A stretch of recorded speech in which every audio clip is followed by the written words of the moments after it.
Greetings from India. I want to thank Maria for the introduction. I also want to thank Helen Painter and the entire team at the Center for the Study of Bible and Violence for putting up this e-conference. I have been immensely blessed by just hearing all of the presentations and the discussions that go around. Thank you so much. I've been learning a lot. Yeah, so let me get to my paper. 3 stories in the Old Testament have received considerable attention as rape narratives. In each account, the perpetrator's rape of the female victim escalates in an act of vengeance by a close relative of the victim. In Genesis 34, Shechem's rape of DINAH results not only in his murder, but also in the killing of his townsmen and the plundering of his entire city by Simeon and Levi. The gang rape of the Levite's concubine by the men of Gibeah in Judges 19 ends in a merciless mutilation by her man, the Levite, before his desire for vengeance nearly obliterates the entire tribe of Benjamin. In 2 Samuel 13, Amnon's brutal rape of his half-sister Tamar provokes her brother Absalom to plan and execute the cruel murder of Amnon.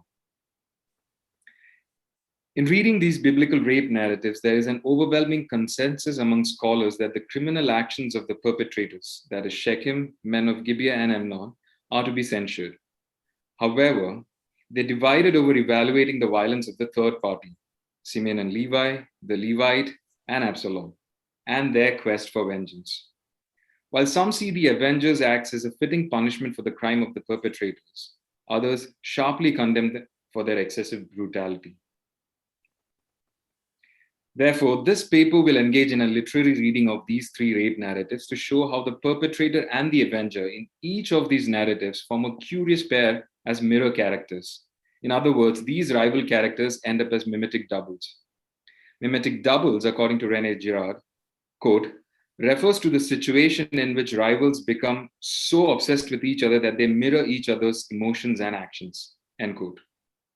Consequently, although the doubles perceive a drastic difference in their pursuit, for an outsider, they are unambiguously identical.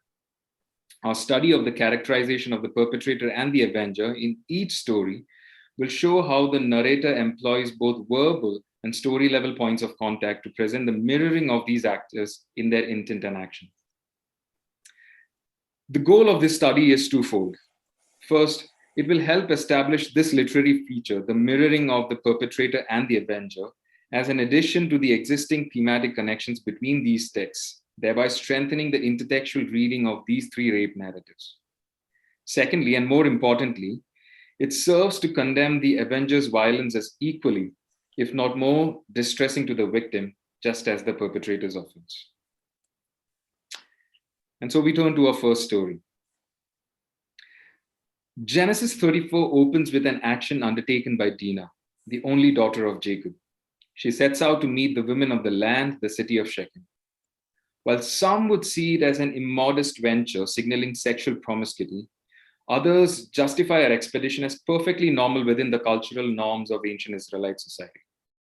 However, given the perils and the stigma in the ancient world associated with a woman who is not chaperoned by a male guardian in public, we may safely conclude DINAH's actions as imprudent rather than coquettish. Nonetheless, this is the only verbal action where she is a subject in the entire plot. Surprisingly, in the very next verse, DINAH is acted upon by Shechem, the prince of the land, as he rapes her. Her innocent outing to see the local woman ends abruptly as she is now the object of Shechem's sight. The narrator captures what transpired next in a quick succession of 3 verbs. And he took her, and he lay her, and he violated her. Some have contended against the crime being rape on the grounds that the verb lakhak and shakav necessarily do not imply force, and in rendering the PL form of the verb ana as an evaluative term describing humiliation from a forbidden consensual act. On the contrary, others have persuasively argued that the plausible use of physical force and distress that these verbs imply within its broad semantic range and grammatic construction, and thereby conclude the act as rape. Thus, we may safely infer Shechem's action upon DINAH as not only forceful, but also a crime that has taken her by surprise. This crime is followed by another twist in the plot as Shechem falls in love with Dinah and proceeds with his father to ask her hand in marriage from Jacob. The subsequent scenes are filled with dialogues between Shechem's party and Jacob's son as they broker a deal for this marriage on the sole condition, the circumcision of all male Shechemites, as said by Simeon and Levi. Pleased at the outcome of the negotiation, Shechem and his father persuade their entire townsmen to undergo circumcision. Unfortunately, just as they were healing from the pain of this rite, Simeon and Levi surprised them with a full-fledged attack on their city to rescue their sister. The narrator prepares the reader for the shocker by two disclosures. First, we are told that the negotiation initiated by Jacob's sons were disguised in deceit. We may rightly infer the narrator's explicit disapproval of the brothers' scheming. All along, Simeon and Levi were luring Shechem and his father into a deadly trap. Only we, the readers, are aware of this trickery. The narrator allows a second clue. Simeon and Levi came against an unsuspecting city. Allusions to such conduct in parallel text, that is, Judges 18 and Proverbs 3, draws our contempt of the brothers' actions. They surprised Shechem with an attack when his city was least capable to defend themselves, just as he had surprised Dinah with his crime of passion when she was least suspicious of such violence in her innocent mention. In addition to the element of surprise, Simeon and Levi also mirror Shechem with their use of physical force. The text record Simeon and Levi's attack in a progression of 3 verbs. They took their swords, attacked their city, and killed all their maids.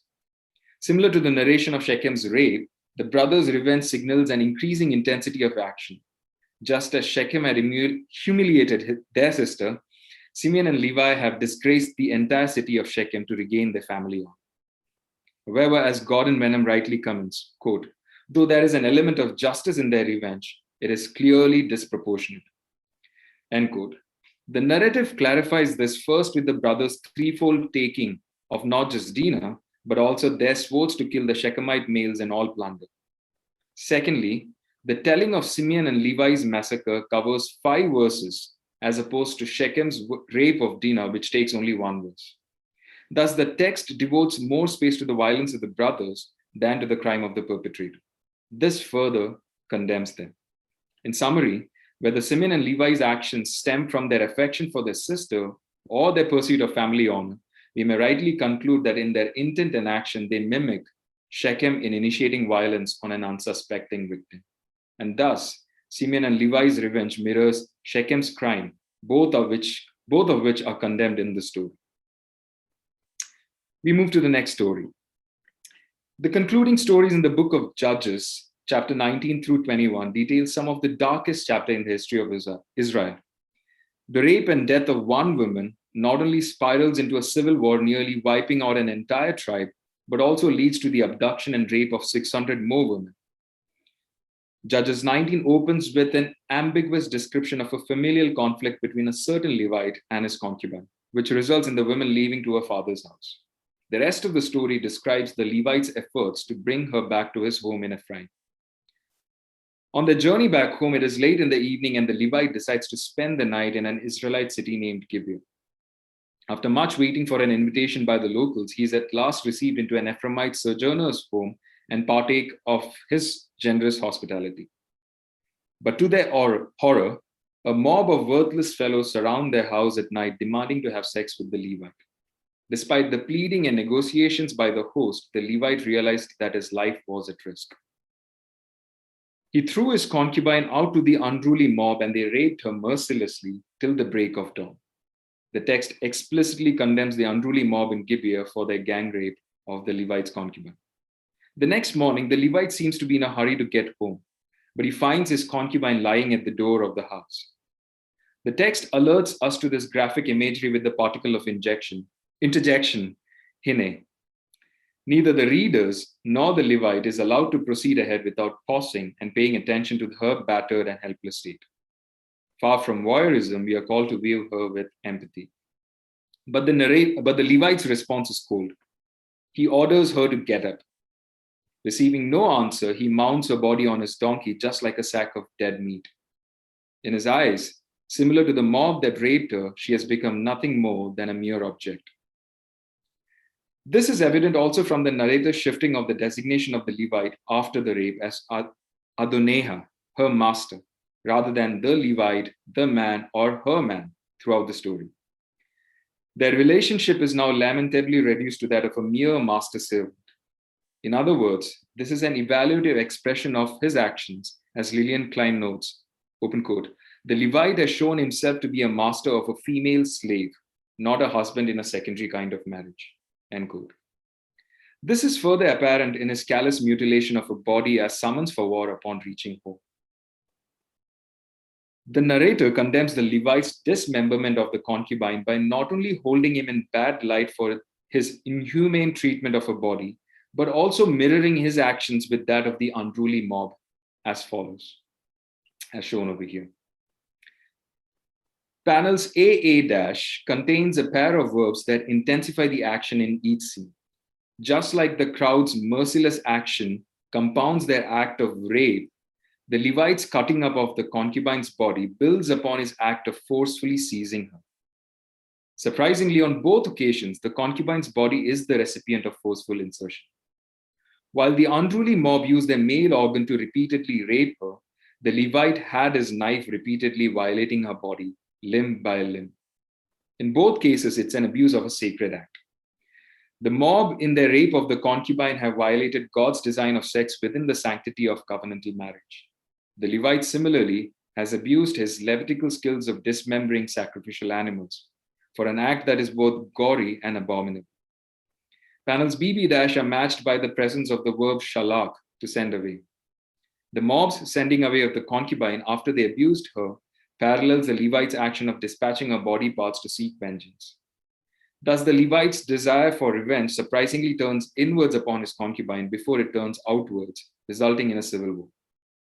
The entire nation of Israel, from Dan to Beersheba, gathers in unison to punish the perpetrators, but Benjamin is not ready to give in to their demands. In their quest for holiness at one end and self-defense at the other, Israel falls into a frenzy of murderous desire, imitating each other. In Girard's thought, each act of reciprocal violence, open quote, invites its own rebuffs, and these rebuffs will in turn strengthen the mimetic inclination, end quote. The entire narration of the subsequent battles denounces both Israel and the Levite for initiating it. In short, the text leaves no ambiguity in painting the Levite as an imitation of the unruly mob that raped his concubine, both in his apathy towards her helpless condition and his abuse of her raped body as a means to incite violence. We now turn to the final of the three rape narratives. 2 Samuel 13 narrates the story of rape in the household of King David. Amnon, the eldest son of David, is madly in love with his half-sister Tamar. His desperation for her is compounded by the fact that he sees his love as impossible to consummate. Enter the wise accomplice, Jonadab. Jonadab is Amnon's friend and cousin who connives the strategy to help Amnon gain access to Tamar. Amnon follows the scheme and Tamar is lured into his room. Within closed doors, Amnon professes his desire. Come, lie with me. Tamar's protest falls on deaf ears as Amnon overpowers her and rapes her. Unfortunately, unlike Shechem, Amnon's disposition towards Tamar shifts from great love to great hatred. He despises her and sends her away, escalating his offense. Although she is received by her brother Absalom, the gravity of the crime is explicitly highlighted by the narrator in his remark on her state as a desolate woman, Shomema. Elsewhere in the Old Testament, this word is used to describe the ruined state of Jerusalem in the divine warning through prophets. The text thus leaves no stone unturned in portraying the drastic consequences of Amnon's actions on Tamar's life. The rape affects her physically, psychologically, and socially. She has no prospects for a future with either Amnon or any other man. In short, Amnon has both literally raped her and figuratively rendered her dead.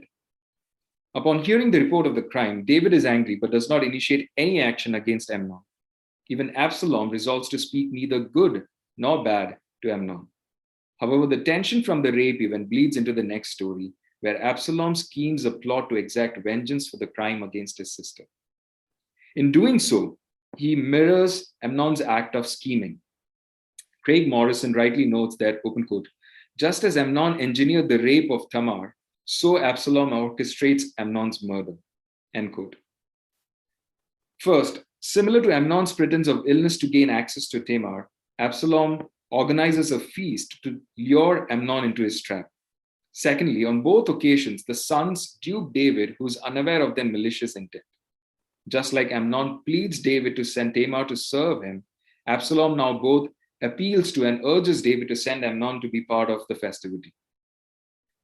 In addition to the treacherous planning, Absalom imitates Amnon in his execution of the crime. First, like Amnon, Absalom strikes when the victim is least suspicious. Tamar's actions in service of her brother and her willingness to bring food to Amnon's bed with no servants around shows that not only did she not know of Amnon's lie, but she also did not expect Amnon to abuse her. Amnon's forceful advances come as a shock to Tamar. Similarly, Absalom's commands to his servants to murder Amnon when his heart is merry with wine reveals his dark desire to strike vengeance when Amnon is vulnerable. Secondly, Absalom's commands to his servant to strike down Amnon in slaying him resembles Amnon's overpowering of Tamar and her rape. The blade penetrates Amnon just as he had forcefully penetrated Tamar. The consequence of this act of Absalom is so drastic that David is moved to tears. In that just as Amnon's rape and rejection of Tamar bring out a loud wails, Absalom's murder of Amnon has relegated David to deep mourning.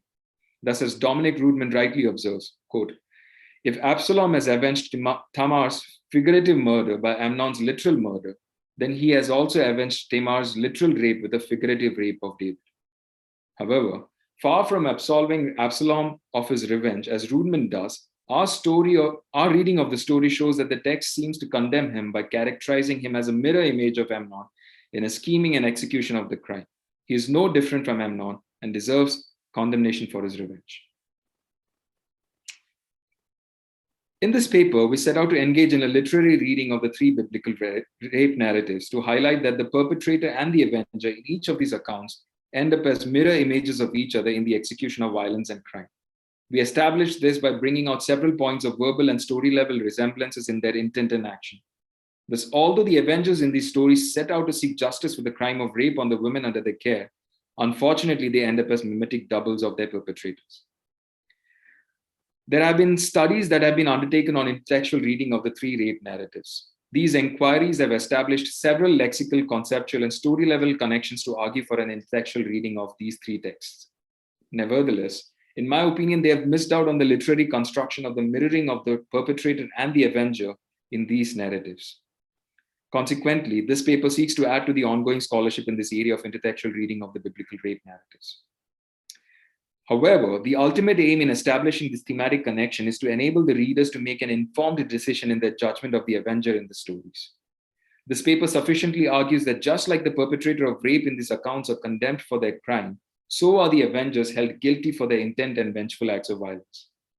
In addition to this, the avengers are also condemned for the fact that in their quest for revenge, they further distress the female victim. Girard emphasizes the possibility of the sidelining of the object of desire as mimetic conflict intensifies. This is exactly what we see in the rape texts. Absalom's murder of Amnon fails to restore Tamar's honor and dignity. Instead, this event results in the conflict between him and David over the subsequent chapters. Simeon and Levi manage to rescue their sister from Shechem's house. However, her freedom is overshadowed in the scene by the elaborate description of the excessive violence her brothers perpetrate on the Shechemites. Finally, the Levite's pursuit of vengeance most likely leads to the death of his concubine at his hands. In other words, our reading of these stories paint the avengers' actions as mirroring those of the perpetrators, not only in their violence, but also in their neglect of the victim's ordeal and rehabilitation. Thank you. Thank you so much, Francis, for a superb paper.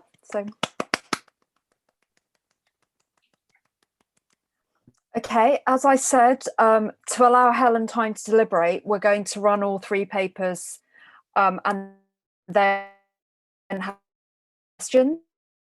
Please be putting your questions in the chat, but put who you want to speak, who you want the question to be for. So our next